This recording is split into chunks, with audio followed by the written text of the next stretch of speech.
I welcome you all on behalf of our library and my colleagues. I am Gyula Nagy, Director General of the University of Szeged Klebelsberg Library.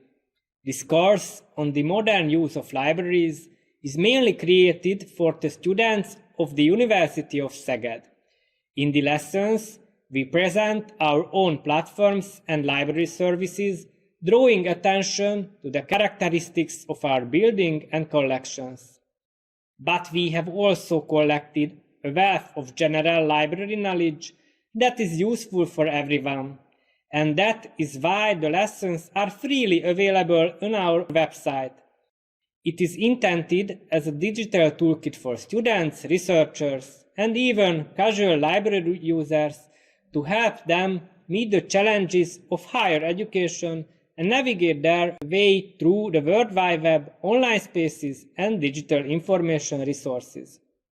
The self-study lessons allow everyone to work at their own pace, and the video lessons can be watched and replayed at any time. The follow-up questions allow you to test your new knowledge immediately. When you are ready, you can move straight on to the next part.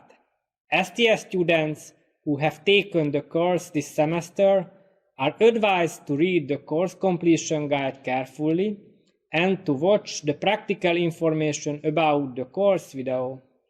I wish you all the best of luck in completing the course successfully.